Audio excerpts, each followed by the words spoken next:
navigating and sitting with uncomfortable conversations seems to be something I'm good at.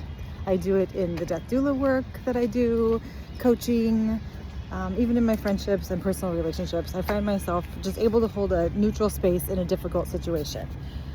I'm also able to help navigate difficult conversations sometimes.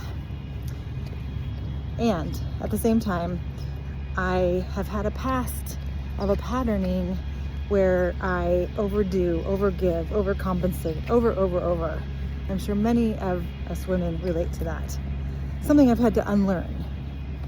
And so recently with this personal loss that I've had, I've been sitting with the question of, did I do enough? Did I do enough to support this person?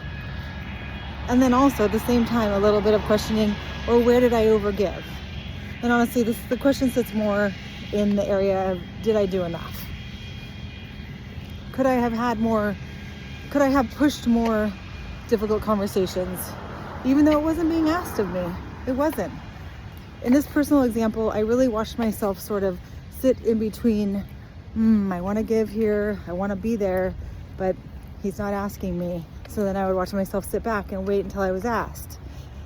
So it's just something I naturally do in my life. I like to reflect and think back on what I could have done differently, what I could have done better, what I did do well.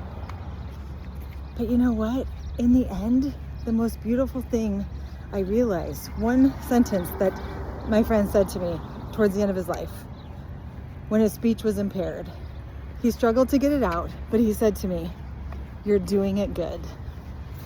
And that will sit with me as a gift forever.